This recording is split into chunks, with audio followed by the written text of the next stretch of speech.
You will never feel ready because ready is not a feeling. You will never feel ready because ready is not a feeling.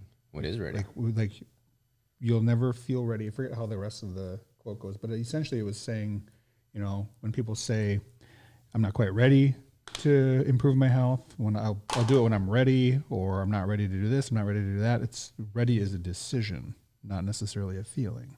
I agree with that. Yeah. I concur. It's like you don't feel ready, but you're going to be ready. They make the decision, the choice. Are you ready? I'm ready. Have you decided to be ready for this podcast? No, we just wing it. Let's go. I'm not ready. So this is like a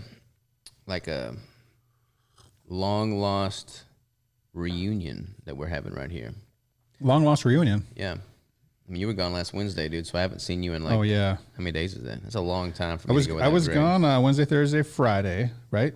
And Yep. yesterday, Monday. So today's Tuesday. So I was essentially away from you for a whole week.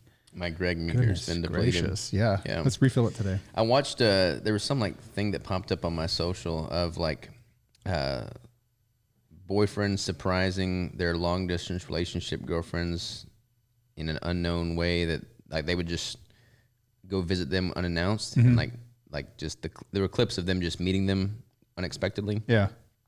I kind of thought it would be like the same thing. Oh yeah, were they were good clips? Because I've seen the bad ones. Like the college boyfriend will go surprise his long distance girlfriend at her She's campus, been, cheating on him or something. And there's another dude in the room or something, Oh, yeah, or she pulls the door shut behind her and has this ghosted look on her face. It's rough. Yeah. So it could go either way. Yeah, it could go. Yeah. Crystal and I, we didn't ever have instances where we had to go significant periods of time. I'll leave for a hunting trip or a conference and I'll be gone. When I was in Brazil, I think I was gone for 10 days and we had just had Rigel, so that was kind of tough, but nothing too crazy long. Mm-hmm. I've got some friends that are in the military, they're gone for months That'd at be a tough. time. Or years. I know people years. that have family members or spouses that are stationed for years, Yeah, it's rough. Crazy. Rough. Anyways, you were gone for several days at WeFest, which is a country music fest. Is it country, right? Yep. Predominantly outdoor country music festival. It's primarily, it started as country music and it's been going for, decades, long time. Super long lasting, super long running outdoor music festival in the Midwest, Minnesota. Biggest one. It's 3 days. Like Woodstock for country music. It's pretty crazy. Yeah. And the majority of people, a lot of the people actually camp right there on site. So there's several campgrounds that surround this huge concert bowl. And that way you can walk to and from, whether you have a camper, a tent, a vehicle, whatever. So there's tons of people. I think the very last night, Saturday night, Cody Johnson was the headliner. He was kind of wrapped up the whole weekend. He said there was 30,000 plus people there in attendance. And so if you look at the audience from the stage, it's crazy. It's super crazy. And there's some pretty cool drone footage floating around on Facebook and social media of the actual concert bowl during a sunset of whomever was performing. And all you see is just a sea of people. Yeah. And it's pretty cool. I've been going to that for many, many years, 10 to 15 years I've gone to that. It's been a yearly thing. Started when a bunch of buddies had been going. They invited me one year, loved it, kept going, but we were tenting it and camping and doing all the whole festival vibe back in the day when we were younger. This is when you're drinking and smoking. This is like pre-healthy Greg when we first started going to this. I was in my 20s. I would be, not even kidding you, I would be passed out, blackout, inebriated the first night. Not even kidding. And I would wake up with just a crazy hangover. All of us were like that at that point. And so I was telling you a little bit about this. So we would just buy a ton of booze, a ton of beer, a ton of junk food. We would buy carts full of Doritos and Cheetos and, just all the crap. Mm-hmm. And we would use it as, that'd be our getaway. We would just eat and drink and have a good time. And we would just not care about anything. And I at one point, when I was still smoking, I would bring an entire carton of cigarettes and I would smoke through that thing in the first couple of days. And that's 10 packs of cigarettes. Wait, so a carton is not the same thing as the things people put in their pocket? Well, that's a pack. A pack, okay. A carton is 10 packs. So you would smoke through 10 packs? 20 cigarettes in a pack. So there's 200 cigarettes in a carton. You would smoke through that in 10 days? No, in 2 days. That's a lot of cigarettes. That's a lot of cigarettes. I was chain smoking. anyways, the way that it unraveled is we would camp right in the same spot pretty much every year with kind of the same group of people. And we ended up building like this core group that would see each other every single year on an annual basis. And we'd be so excited. We'd plan all year. We'd buy tickets way in advance. We would pack all of our stuff. Like the whole year, we were just thinking about what can we bring to WeFest. Can't wait to see you guys at WeFest. I'm going to bring this. I'm going to drink this. I'm going to eat this. I'm going to, whatever. And you'd have a hangover every single morning. You'd eat like shit. You'd drink like a fish. You would not feel good. I remember my buddy Gary, my best buddy Gary, that I just went to this past weekend with him. You know Gary, yep. We were both in the same boat. We didn't care really about our health. We didn't care really about feeling good, making good decisions. Half the time we couldn't remember the concerts. Half the time we had to take a nap or we passed out. It was bad situation. Fast forward several years later, we started to kind of clean up our act.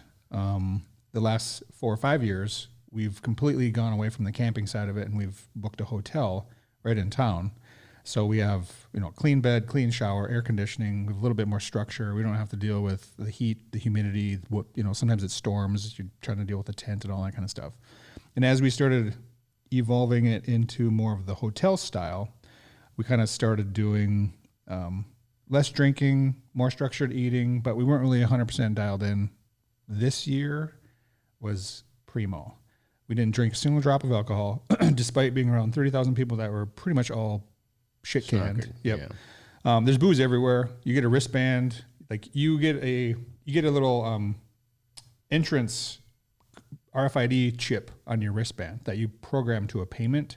So it's all cashless. Mm-hmm. So you can walk up to any of the bars, any of the food stands, any of the vendors around the perimeter of this concert bowl, and you order whatever you want, and you just touch the screen with your wristband, and you're good to go. So it makes easy ordering of booze, junk, anything that you want. We didn't use that once. We got the only thing that we ever ordered was a couple of Diet Cokes.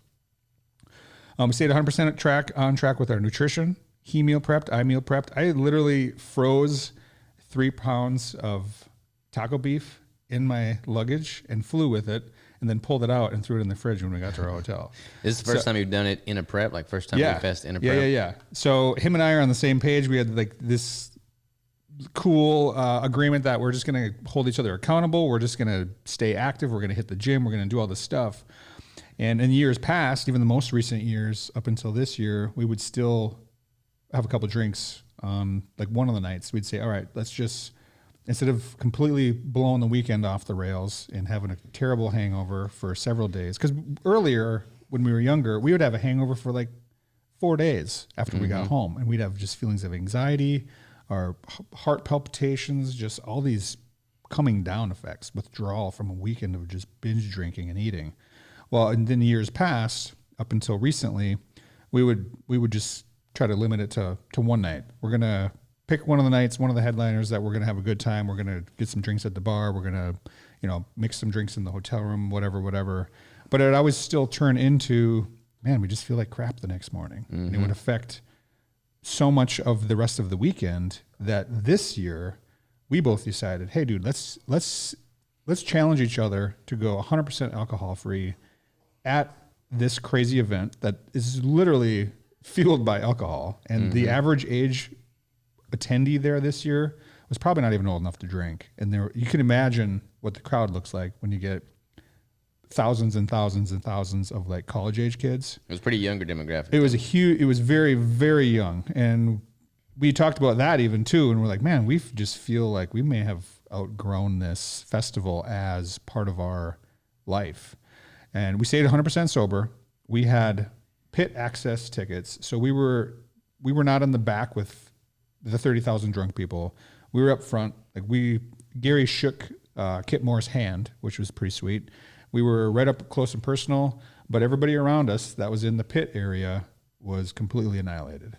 And we looked at each other like, dude, remember being those people? Like, they're just like, they're just, they're bobbing and they're weaving and they're not going to remember any of the concert, and they're spilling drinks on us, on them, on other people. They're getting in trouble with security. They're just not there mentally. Yeah.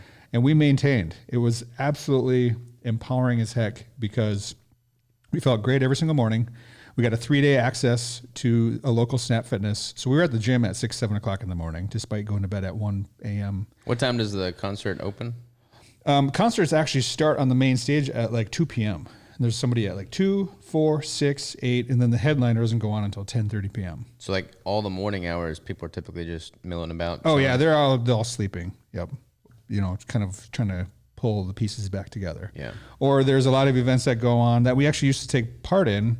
There'd be like a power hour event one morning at one of the campgrounds where you'd show up with, 10 beers in your backpack and you'd all sit in a huge circle, and every minute on the minute you'd take a chug of your drink, and then in the interim they'd be passing around bottles of hard stuff. So the goal behind this type of event was just get completely drunk by lunchtime. And we used to do that kind of stuff. Mm-hmm. And then there's like slip and slides at certain campgrounds. There's like events that happen every single year and everyone just knows about it. And they're like, Saturday morning, everyone goes here and gets drunk.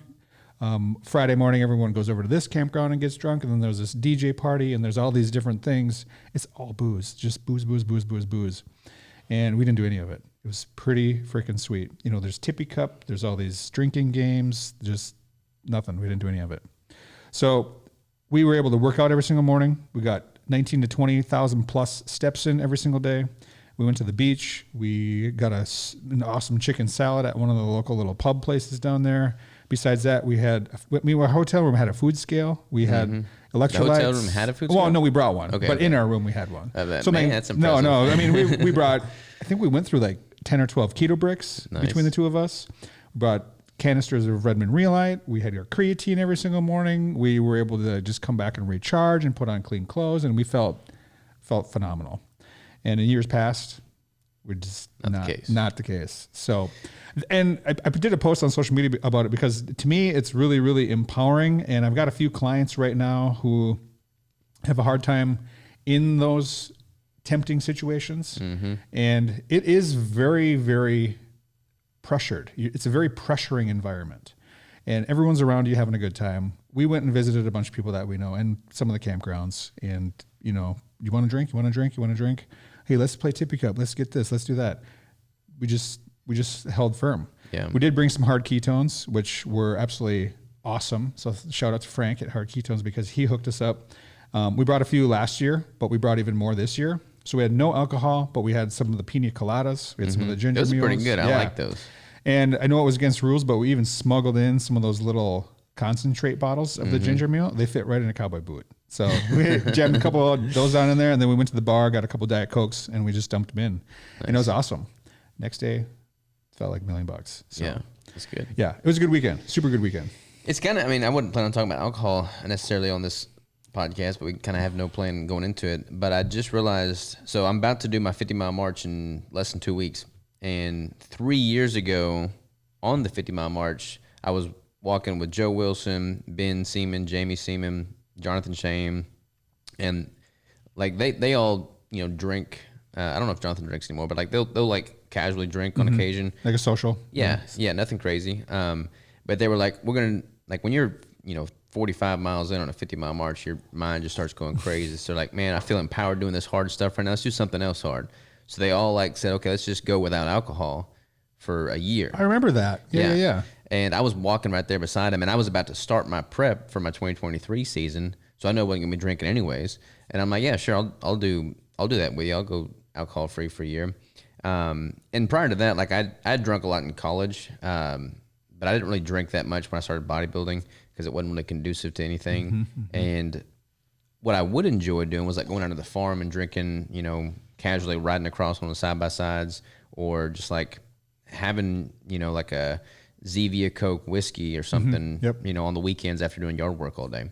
Nothing crazy. Like I was never like the alcoholic, belligerent drunk guy, except for a brief stint in like into high school, beginning of college. Yeah. But then like I just kept going on that year. Like I went the year without drinking, and then I just, like Crystal was pregnant and breastfeeding, so she wasn't drinking. So I went another year, and I just haven't drunk. So it's been like 3 years now come this next March in less than 2 weeks that I haven't had any alcohol.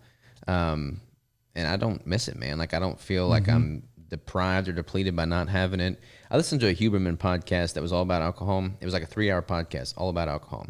And it's a pretty sobering podcast, man. Because like when he breaks down what's actually happening on a cellular level with alcohol, like there's no way to deny the fact that it's just simply pure poison. It's like terrible. You are literally just poisoning your literally body. Toxic. Yeah. There's no resveratrol in the wine that's going to be beneficial relative to the net negative that it creates. Like there's no justification for alcohol from a health standpoint.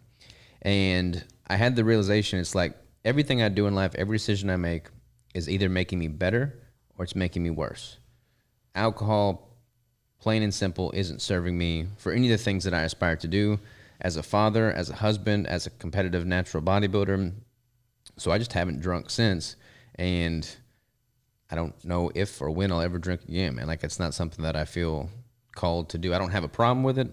I don't have a problem with people that do it. Most of my friends that, you know, I still hunt with, I mean, they're all drinking. But it's like, I just don't need it, man. It's kind of like food. Like when you have non-negotiables in your life and you're in pressure situations, like we're all in pressure situations because like we're trying to be better.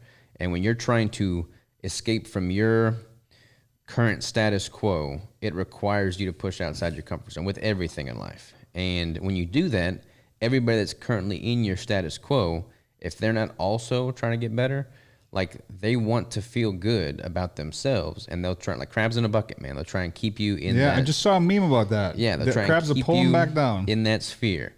And I don't know, man, like with the food, I've gotten really good about not being tempted, like family gatherings and whatnot. Like, hey, I'm not going to eat the bread rolls. You know, I'm not going to eat the bread rolls. You can offer them to me. No hard feelings. I'm still not going to eat the bread rolls. And it's same kind of with alcohol. Like people offer me a drink. It's like, nah, I'll take my water. I'll take my Zevia. I'll take whatever. But I don't know. Like once you just do it for long enough, like it doesn't even pull on you at all. It just becomes part of who you are, like your identity. Yeah. And it's not even, there's just a stronger and stronger boundary or a stronger and stronger wall there. Like, you know, the temptations don't come through. We had a ton of people commenting or even just talking to us in person about the hard ketones, about staying on track, about nutritional choices. We had several people that we went and just chatted with in person at this campground, and they were asking us about lifting weights. They were asking us about nutrition. They were asking us what we eat. They were asking us all kinds of stuff. Because y'all probably stuck out. I mean, y'all both were rocking the mullet wigs. Yeah, I mean, we dressed up. We had such a good time. We were wearing like jorts. We were wearing tank tops. We had crazy 80s hairband wigs on. I mean, we just do it just for the heck of it, you know. But we were dead ass sober, and it was in years past we would have been looking like fools and probably would have fit right in. Now everyone's like, oh yeah, you guys ever work out? You know, people were like, we would be walking past other campgrounds and they'd be like, oh yeah, nice, you guys look awesome. You know, I want to take a picture with you. And it's pretty, you know, it's enjoyable. It's motivating. Yeah. It's super motivating. And to be able to come home and like the scale for me this past week is down. Like I literally lost weight, stayed on track, lost weight. Body fat is down, scale weight is down. I could never have done that. Yeah. Veering off track and just eating mindlessly or drinking, you know? Yeah. I mean, you know internally if you're cutting corners or not. And when you do something that you know you've cut corners on in the past and then you do it again and you don't deviate and you can walk free from it all, like with your head held high, like that's super powerful, man. Yeah. Super powerful. Yeah. That's pretty cool. And like people that actually have had a problem with drinking, like it's brutal, man. Like I listened to a podcast the other day and I forget the guy that was on it, but it was Cam Haynes' book. It was an audio book. But he had a guest on that he had on his podcast and he had like struggled with alcohol. He was working like at clubs and stuff. And he would just like, you know, get belligerent and then he'd spend like a week recovering from that weekend. And that was just his life for years. And if you're spending like as much or more time recovering from all of the negative things you're subjecting your body and brain to, it's like, man, you're living in reverse in a bad way, you know? So like every moment counts, you know, you got to figure out what your pitfalls are, what your weaknesses are, and then correct course. Sooner the better. Alcohol is brutal. I've got family and friends that are, you know, they struggle with it, have struggled with it, do struggle with it. Alcohol and drugs in general is just, it grabs a hold of you. And and it is weird too, when you're the sober one and you're watching the people that are totally shit-faced, it's like, man, I used to be that guy. Yeah, and Gary and I were like, dude, we used to be the guys looking like fools, you know? doing things that you normally wouldn't do, saying things that you normally wouldn't say, acting out in ways like we remember one year when we got completely bombed for Morgan Wallen, and we had VIP hospitality, meaning you had food and drink was included in this cost. So you had a lanyard that you wore, and you could go into this big VIP hospitality tent during certain times of certain days to get a free meal, and it was a big buffet line meal. And everyone had these lanyards on, and you go and you wait in line, and then at 6 o'clock or whatever time they kick the line open and they punch your lanyard so you can't go through twice, and you get to eat whatever you want before you leave the tent. Well, for Morgan Wallen, this is one of the years where we were like, oh, we're just going to drink one night. Well, we drank enough for 4 nights that one night, which just opened the floodgates. We woke up the next morning and looked down on our lanyards, and we're like, dude, nobody punched our card for dinner last night. And then we're like, wait a second. We were so drunk that we went in the buffet tent in the exit side. There's 100 people waiting in line to go in.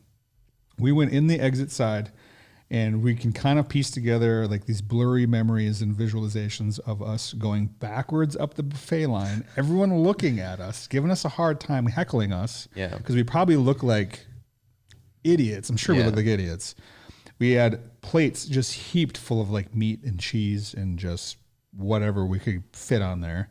And we remember sitting over in the corner and not even be able to like even see what we were eating. And then that was like the wake up call. We're like, dude, we're embarrassed. Yeah. Like, can you imagine us today seeing us then and like seeing us from the outside and the different perspective?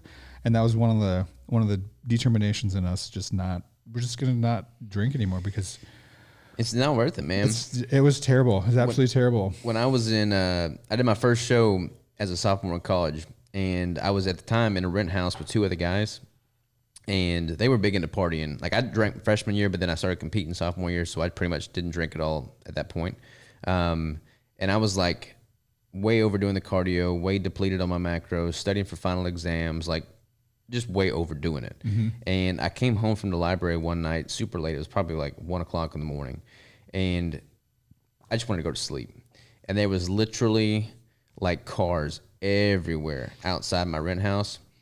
And I walked in the door. There's probably 100 people in this little 3-bedroom rent house. People in the garage playing beer pong. And I'm totally sober and like in the zone, like mentally in like prep mode at this time. And like my house is trashed. People were stealing stuff that was mine. I tried to get in my bedroom to go just put earplugs in and go to sleep. The door was locked. So I knocked on the door. There were like people having sex in my bed, puking on the walls in my room. And I'm just like looking at these people, and I'm like, okay, whatever this is not the life that I want to live. Like I want to be the exact opposite of this in every form and fashion. And that was kind of a wake-up call for me because that was just the normal. That's just what people did. And it's like, this is not the society that I want to be a part of. When you're around it and you're not taking part in it, you have like zero patience for that. Zero patience. Especially when people are like stealing stuff and like disrespecting my personal space. It's like, man, this is just, I just wanted to go to sleep. Yeah. Not cool.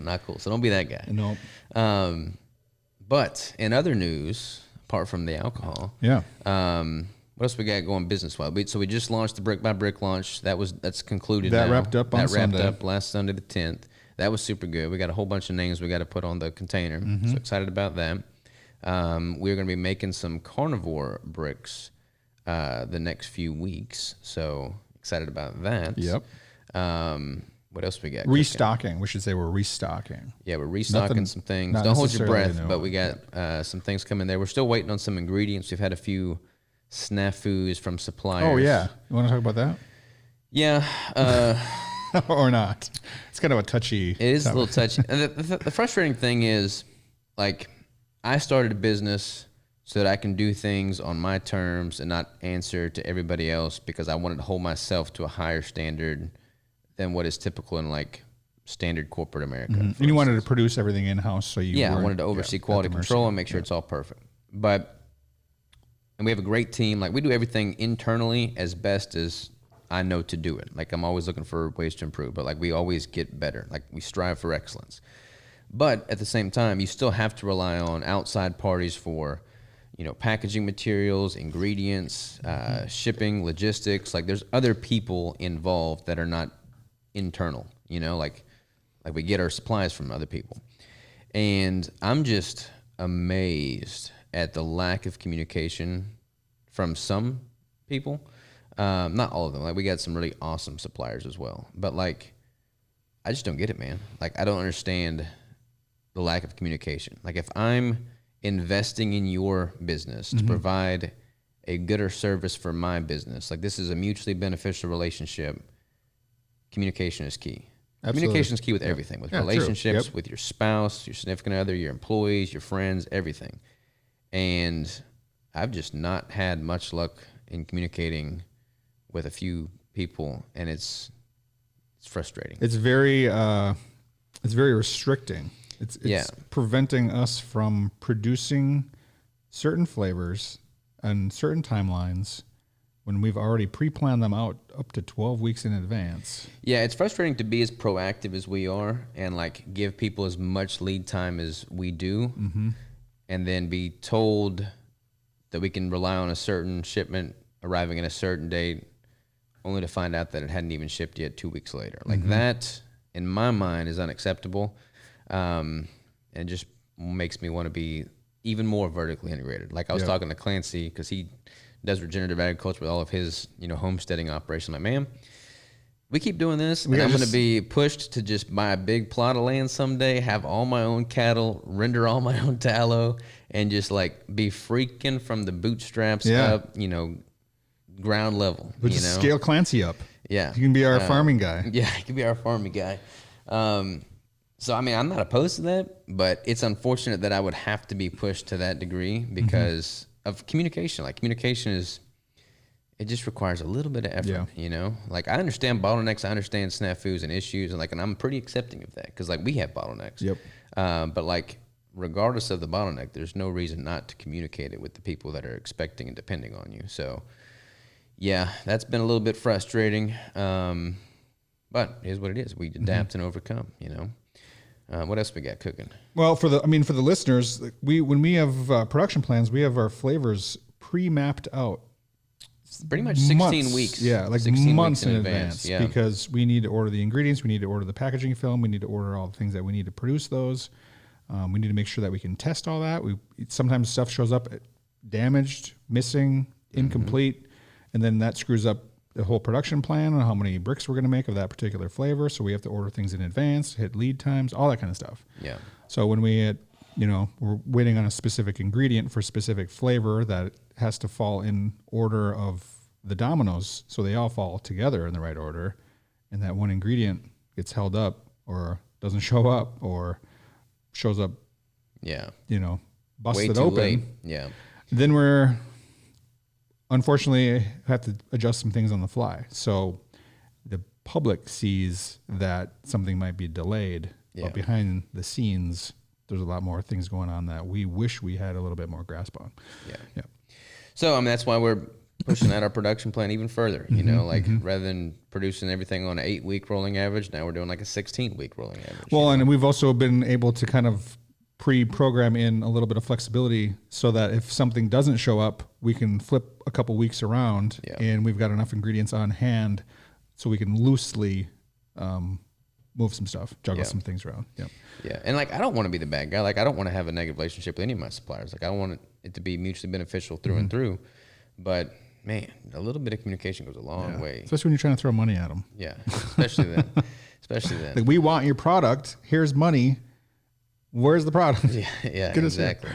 We got a lot of cool things potentially in the works regarding the apparel. We'll talk a lot about the apparel as we get closer to that. Yeah, that's a whole other topic. Yeah, it's a whole other topic. I don't want to tease it too early because it'll be a little ways out still in the apparel. But when we relaunch the apparel, it's going to be a whole other ball game. The website's looking legit.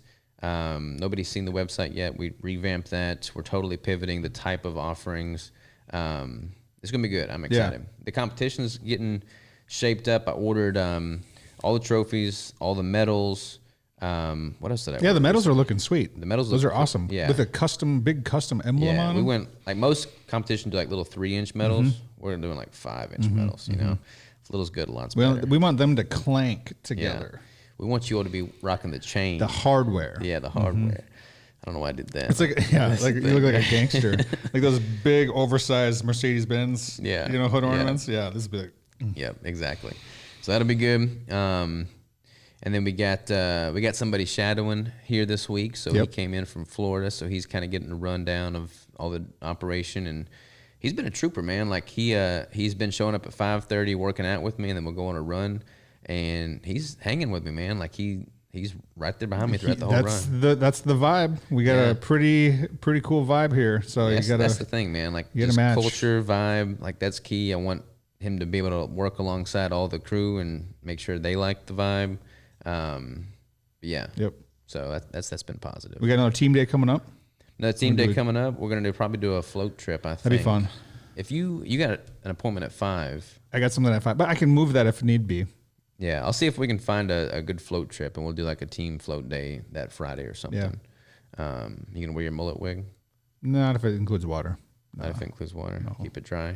You try to keep it clean. I like it. Yeah. Makes sense. What else is new and exciting? New and exciting. Crystal is trying to get back into training, so I'm gonna have to adjust my schedule a little bit so that I can get home by 5. I think we decided, so that she can have a moment to work out before we do the whole bedtime, bath time, dinner routine. Oh, sure. She can work out at home. She's gonna come in here. She'll probably work out at home initially, and then eventually start coming here. But I mean, I got everything I need to for at the garage gym at the house, but I need to just give her time because, like, man, I've been slammed lately. I've had several late podcast recordings, and then he's shadowing, so I'm staying a little bit later for that. Plus, we did a brick by brick launch last week, so I was here late for that. Yeah. So like, I haven't been home early at all.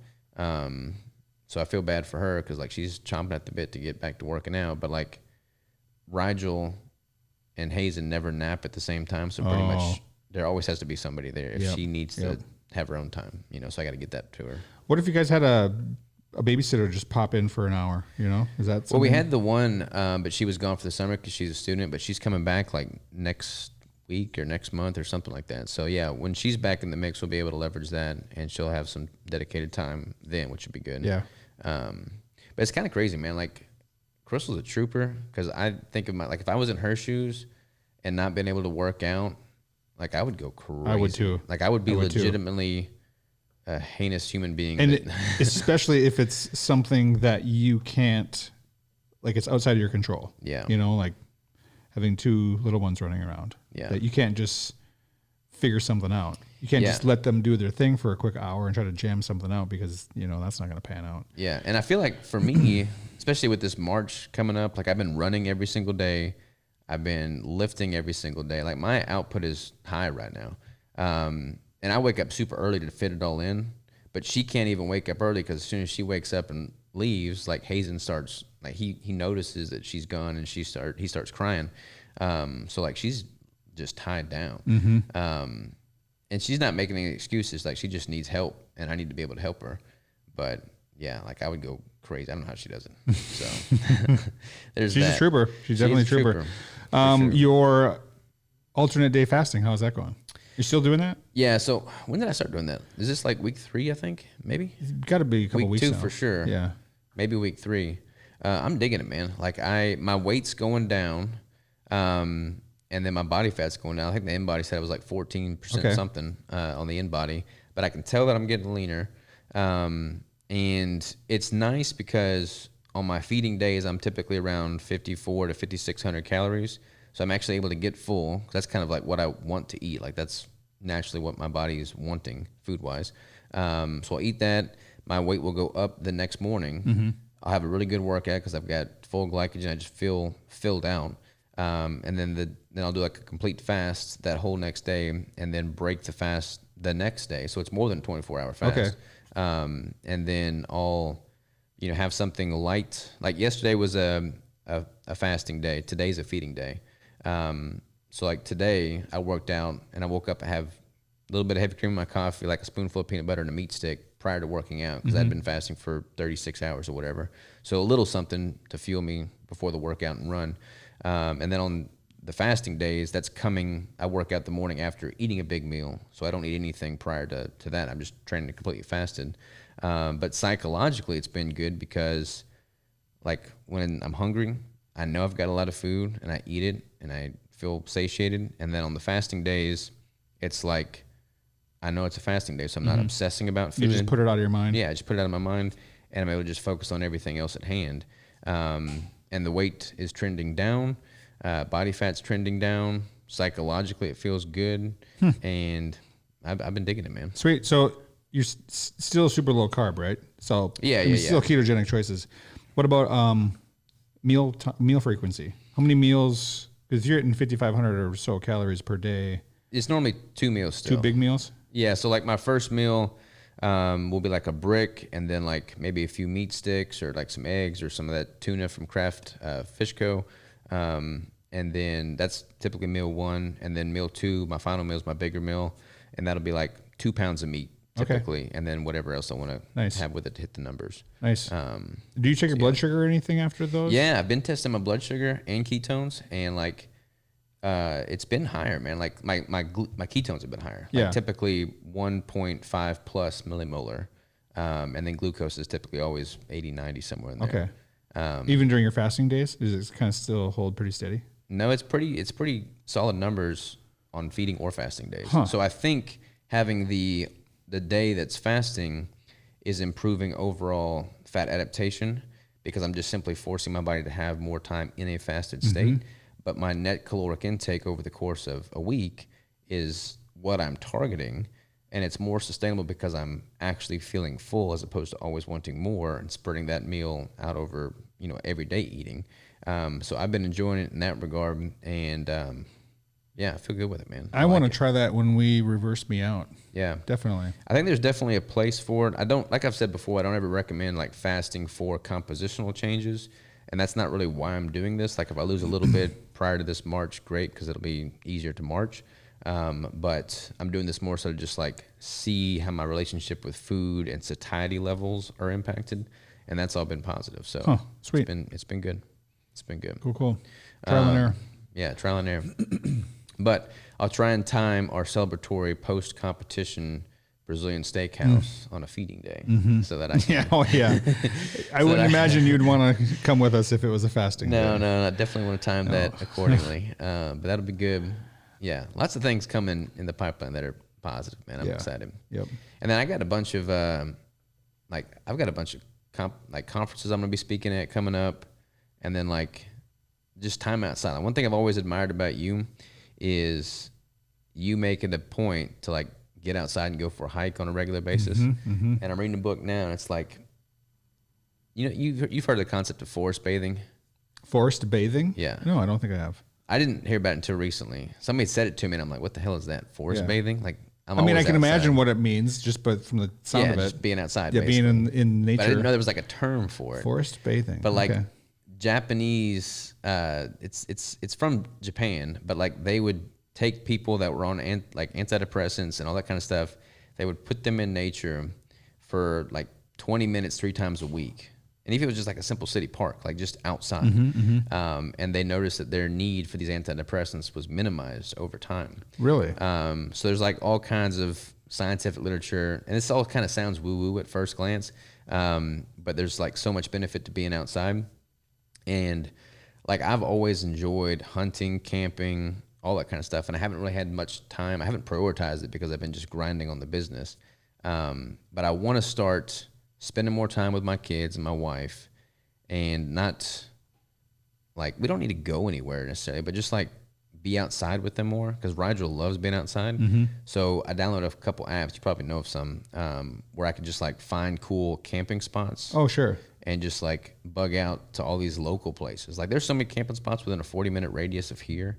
It's like, I just need to like, Friday night, take the family, go pitch a tent, camp, come back the next morning. That wouldn't affect my eating schedule. That wouldn't affect my workout schedule. Like just get outside, spend some family time together and do that. And you've always been good about like I mean, you go on hikes more than anybody. I try to hike pretty much every weekend. Yeah, you're forced bathing master. Yeah, I'm bathing in the forest. But I like the nature. I like being in the woods. I like the smells, the sounds, the wind, all the fresh air, all that kind of stuff. And I think some of that stems back to when my brother and I were younger and my mom and dad took us camping. We used to hit all the Minnesota state parks. And that was when you could get like this little passport book and had all, maybe you remember it as a kid in Minnesota or whatever, but that all the state parks in this little passport book. And at some place in each of those state parks, there was a little stamp that you had to go find, and you'd stamp your passport book on the right page, under the right square.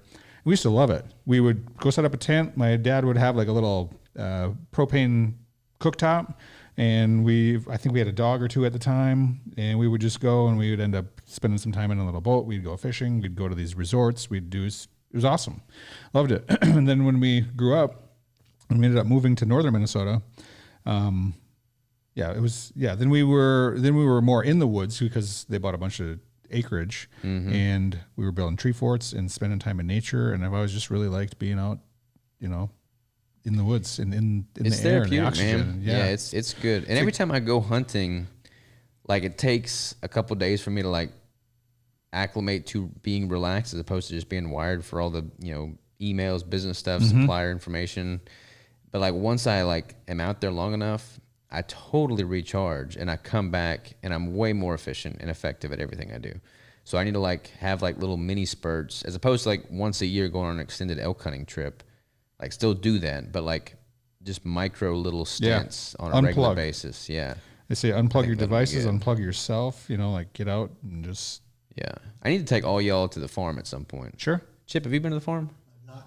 You haven't? We took everybody on the crew there one year, but I think that must have been before you started with us, but we need to do that again sometime. Forest bathing group. Forest bathing group. Yeah, a group forest bathe. There's like a name for it, a Japanese name for it, but I don't remember what it is. But yeah, it's we should definitely do that. But the float trip will be good. Yeah, I'm excited. Yeah. All right, man, we got a lot to do today. Let's rock and roll. Let's rock and roll. Till next time. Ta-ta for now. Cha-cha.